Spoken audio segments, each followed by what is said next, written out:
More Zimbabwe kusangana kwatiri kuita pano paMbire TV patinokupai nhau dzezviri kuitika munyika yedu yeZimbabwe.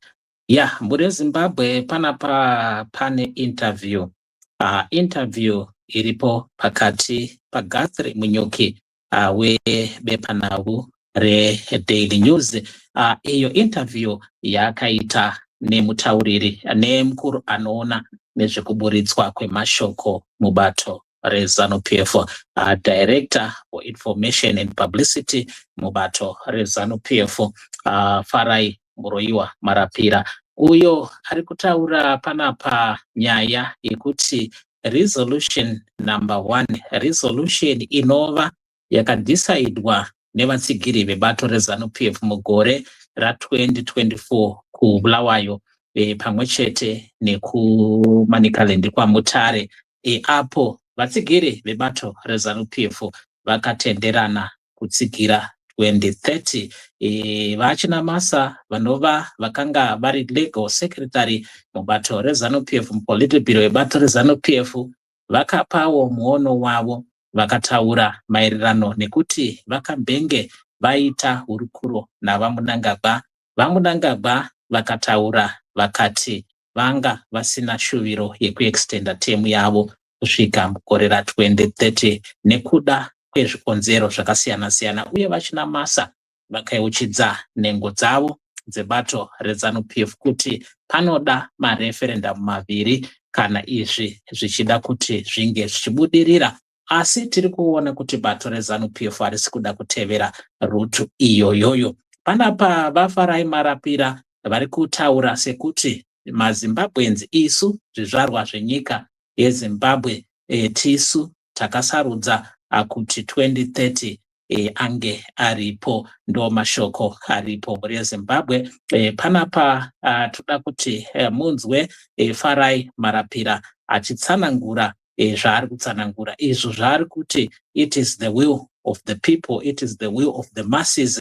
Imi veruzhinji ndimi muri kunzi muri kutsigira 2030, uye ndimi makasarudza kuti vaEmmerson Mnangagwa varambe vari pachigaro.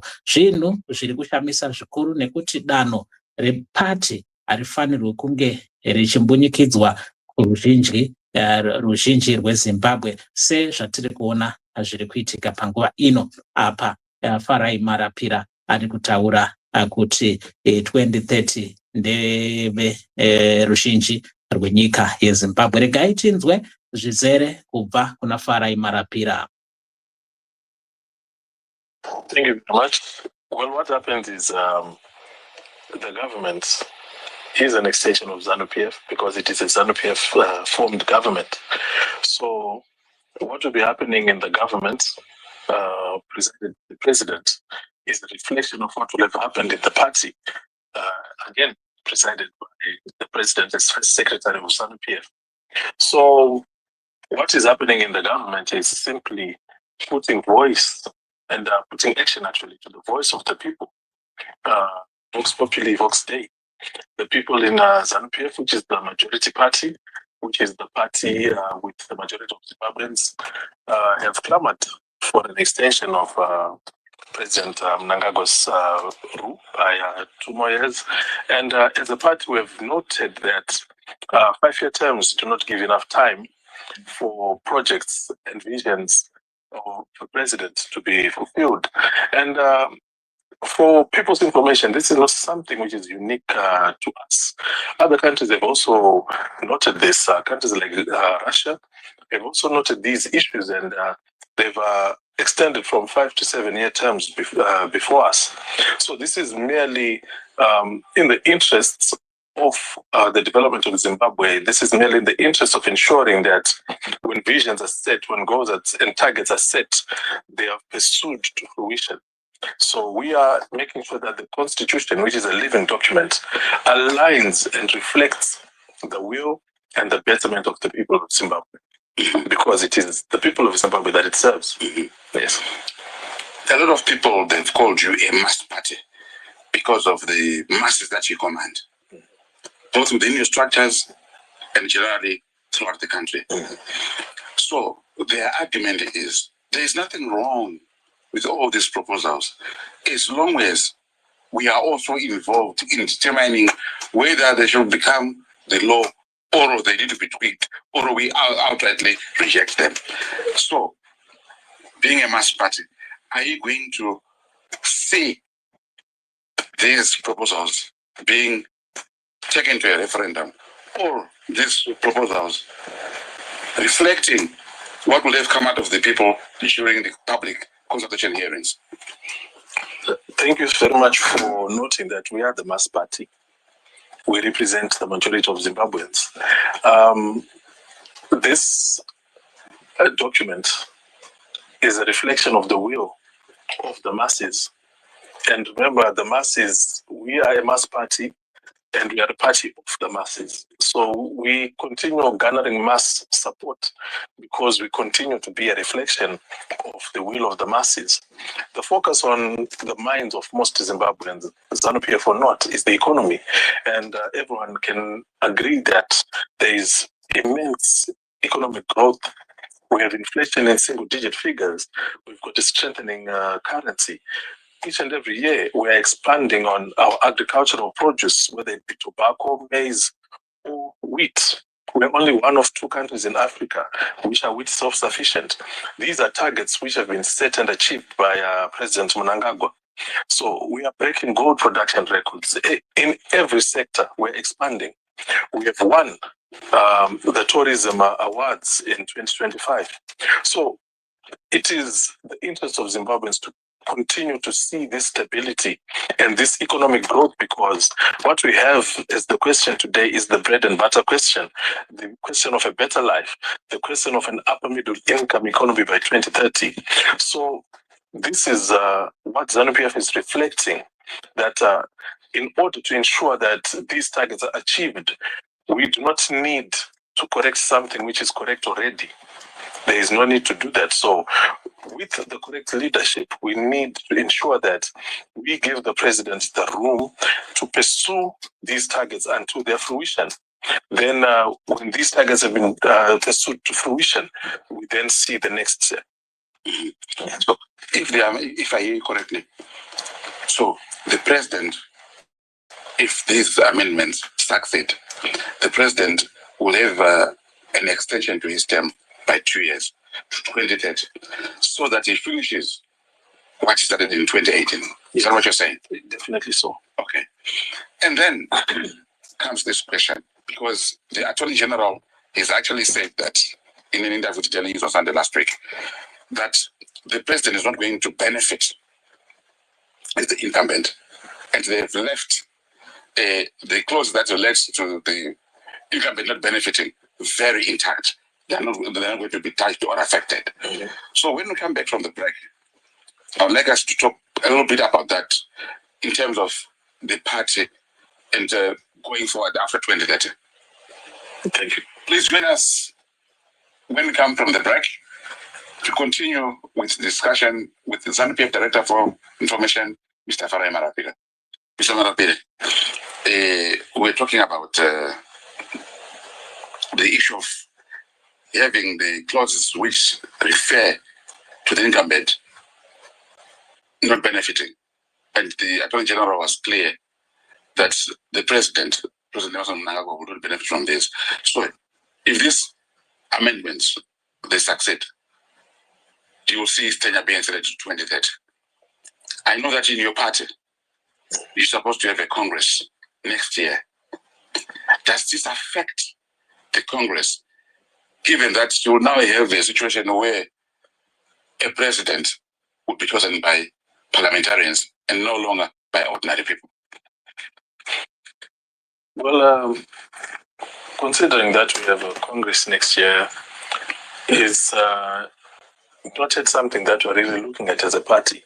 Right now, we are focused on this constitutional amendment, and the party for 2 years in a row has been clear that they want the president to continue to 2030. This is what the party wants, and this is what the party is going to make sure it gets.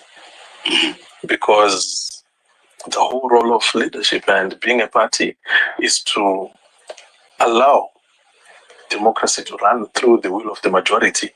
So as to whether the president will be in charge until 2030, for us in the party, it's not a question. It is something that must be seen to finality because the party has spoken.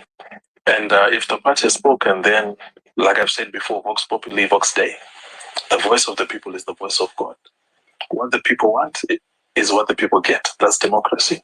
Sure. So one way or the other, the party is going to make sure that the will of the structures must be met because the structures are the masses and the masses are the party and the party is supreme.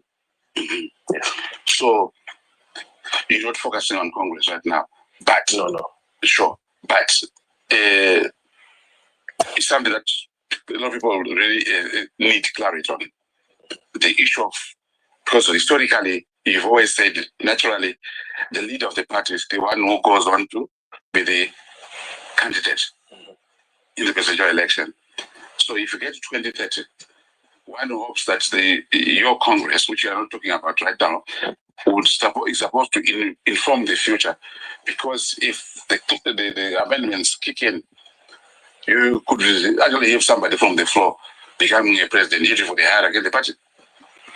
Yeah, that may not be so because in everything we do already as a party, whatever happens in parliament is something decided by the party first, and then the parliamentarians within the parliament fulfill that.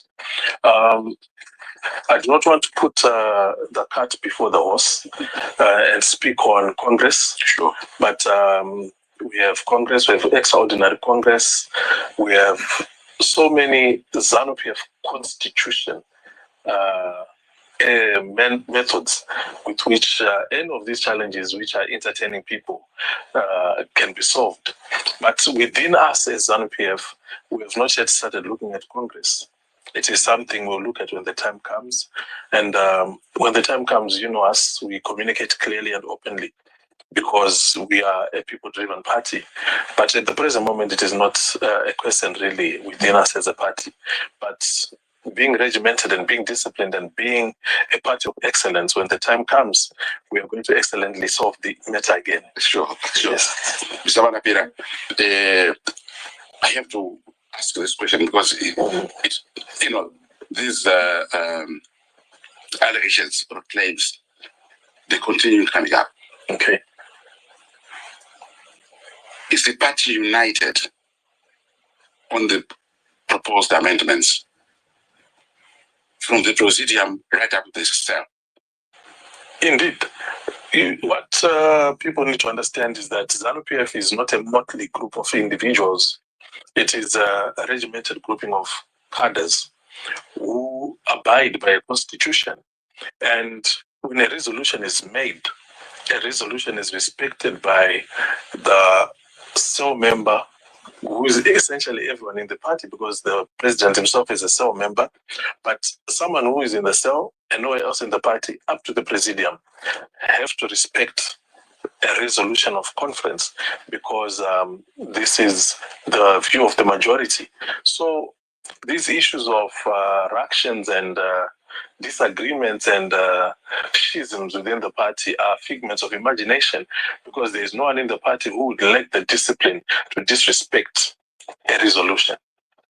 Yes, sure. Now that we are all set for the implementation of your resolution or resolutions as seen by the government initiating that, are we likely to see you also having dialogue with other groupings that feel aggrieved that your process is only centered on your selfish interest? They call them selfish interest as a party. Are we likely to see you having dialogue with those people and finding each other so that even if these things fail, there's still harmony in the country?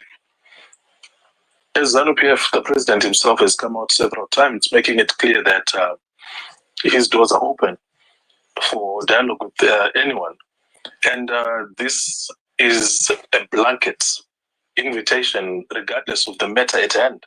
So if there are any who feel that they have contributions to make regarding this matter, they're very welcome to approach the party formally and do so. You do not approach the party in newspapers. You do not approach the party on radio. We are a party with offices. We are a party with functionaries. And anyone who is serious enough to have something to say on such a matter knows how to communicate with the party. However, as a party, we are moving forward with this constitutional amendment. We are moving forward with ensuring that resolution number 1 is met without fail. We are not a party of failure. So any who would wish to engage us can come, and we can always ensure that we have discussion, we seek common ground, and we ensure that we move forward together as a country, because it is the diversity which makes us stronger. Like concrete, made up of various materials which in themselves do not have the inherent strength of concrete. So having differences does not make us weak. It makes us create a concrete society by those differences. But if we wish to believe that only, which is unfortunate with most detractors, they believe that if they're in disagreement, then their disagreement must be accepted as the only possible way. That does not work. That does not work. Quarrystone alone cannot create anything remotely strong and similar to concrete in the absence of cement, sand, and water. So we must always find each other. We must do things that work. Yes. Here, the things that work for us also relate to timekeeping. I know this person keeps coming up since the disclosure and the inevitable tabling of the bill before Parliament.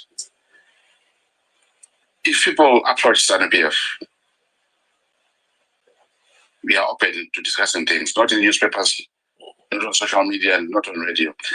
And if people, during the public hearings, say, we believe so, and these other amendments, these other proposals don't work,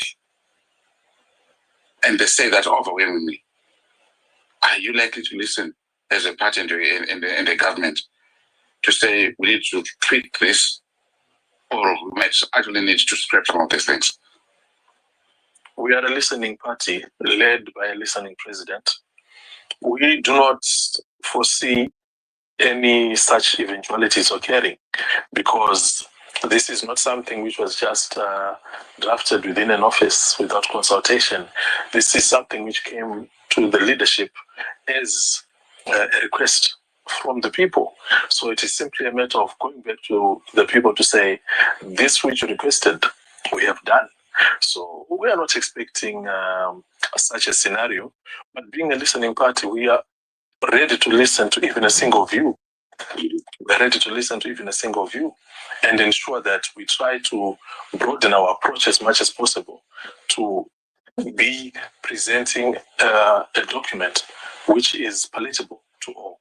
We accept that we might not be able to please everyone. We accept that we even have some with religions that do not care about politics. They care about the politics of heaven. So there are some who are not connected to this, but they're within us. There are some who are impossible to please.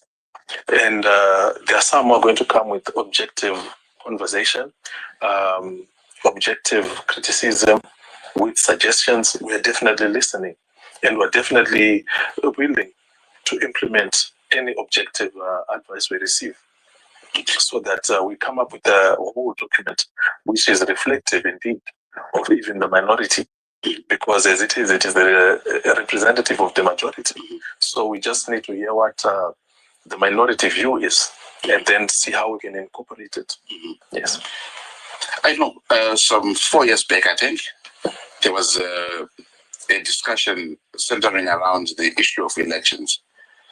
We had some in the opposition then who were actually saying that it does not help to hold elections every 5 years, particularly in the absence of reforms, because every time when we go for elections, the mood changes in the country. The elections are very toxic in the absence of, universally agreed reforms by the competing parties. And you also had the church coming in and saying that, in fact, we need to have moratorium on elections for 7 years, which is now what the ruling ZANU-PF and this government have actually come up with and say, we believe that this is a proposal that detoxify the previous tensions that we've witnessed whenever we're going for elections. So in the event that these proposals, particularly that led to not having elections for 7 years, if they succeed, is they likely to? Are we likely to see then in 2030, when the tenure of President Mnangagwa ends, I would like to see a GNU to deal with the last 5 years? Because you take it 7 years, no elections. So automatically 2028, there won't be elections. So I think those 2 years plus 2030, then you have to take another 5 years. So are we likely to see something like having a GNU in the meantime, between 2030 and 2035? Then next time that will be having elections. Because there can't be a vacuum really. Well, what happens is politics is a reflection of society, and society is very fluid. As society progresses and develops, rapid changes can occur, especially in these days of technology. So to try and forecast how 2030 will be looking politically is really difficult. But what we can guarantee is that as a party, we always put our ears on the ground to what the people wish for. And we are always changing and adapting to ensure that we continue being reflective of that exact will of the people. So as we go forward, I believe the majority of Zimbabweans have now seen that ZANU-PF under President Mnangagwa is very reliable, very listening, and it stays attuned to the innermost wishes, to the universal wishes of the people of Zimbabwe. So this is going to be a continuity. So even when the time comes, people will realize that what many view as problems are only situations for ZANU-PF. That is how excelled we are now at problem solving. Because if we could solve better challenges when we had lesser weapons, we cannot fail to solve matters like these. We are going to definitely deal with these, and most of these things which are viewed as problems are just situations to us. So are we looking at a trust deficit here between the ruling party and some sections of the Zimbabwean community that believe that the ruling party we have entrusted with so many years of governance, but they've never brought everything to fruition? And you say that, look, we believe that you have done so well, particularly now as you are coming in on making sure that Zimbabwe becomes an upper middle income economy by 2030. Are we looking at you trying to address a trust deficit, or does it even exist, that trust deficit? For effect, when President Mnangagwa ascended to presidency, there was indeed a trust deficit. But to speak of a trust deficit today is not basing on reality, because the foremost sector that is most difficult to build trust in is the business sector. But if you look at business and if you look at how bullish the economy is, it shows you that whatever trust deficit was there before has disappeared. If you look at how even the West is dropping sanctions and choosing to invest in Zimbabwe, this is showing that the trust deficit that was obtaining no longer exists. If you look at how Zimbabweans themselves are investing in their country, investing in building, if you look at the fuel industry, how many new players have come in? If you look at farming, these are not foreigners coming to do this in Zimbabwe. This is Zimbabweans doing this for themselves. It is that faith and it is that trust. So we cannot speak of a deficit in 2026. That deficit may have been there, but ZANU-PF has dealt with that, and where there was dismal lighting, ZANU-PF has put a flood of lights. We've put floodlights. So we do not have a scenario of a trust deficit anymore. If you look at the currency is in single-digit inflation. The currency is getting stronger by the day. So there is no trust deficit as we speak. And this is why you've realized that even this constitutional amendment is not really getting any credible opposition. It's just a few self-anointed speakers of the people who have no constituency to be claiming to be speakers of the people, who are just trying to find relevance and hope that some remnants of USAID will fall their way. But when it comes to the reality, there is really no debate against these constitutional amendments, because what changes have been brought are palpable. You know, we have done so much since President Mnangagwa came in. We have climate-proofed this country. We have expanded the irrigable land by more than 50,000 hectares. We have expanded our power grid. We have essentially put a finger on each and everything. You look at formerly Region 5 areas, they are village business units now, where there used to be a deficit of even relish. These are questions that are being answered. So to say that we have a trust deficit is not a reality anymore. It is maybe a reality in the minds of those that seek to perpetuate toxicity and hatred amongst us as a people. But the people of Zimbabwe are very intelligent. The people of Zimbabwe have vision as well as sight. They can see where we are, they can see where we're coming from, and they can see where we're going. And where we're going is excellent leadership under President Mnangagwa. Sure. Yes. Thank you very much. Muri Zimbabwe ndi Farai Marapira anova director anoona nezvekuburitswa kwemashoko mubato reZANU-PF. Panapa ari kutaura maererano nehurumende yaVaEmmerson Mnangagwa kuti yaita zvidavado muzvikamu zvakasiyana-siyana zveupfumi hwenyika yeZimbabwe. Akataura nyaya yekuti 2030 is the will of the people, not just ZANU-PF. Ari kuti vanhu vemunyika vari kutenderana nekuti bumbiro rebutemo ringe richivandudzwa. Izvo zvaari kutaura kuti zvakabva muvanhu venyika yeZimbabwe, asi mubvunzo ndewekuti vanhu veZANU-PF haisi Zimbabwe, nekuti kana achitaura kuti resolution yebato reZANU-PF ndeyeruzhinji rwenyika yeZimbabwe, ari kuratidza kuti haasi kuva sincere kuruzhinji rwenyika yeZimbabwe. Ameno muri Zimbabwe ndo shoko ratanga tinaro panapa.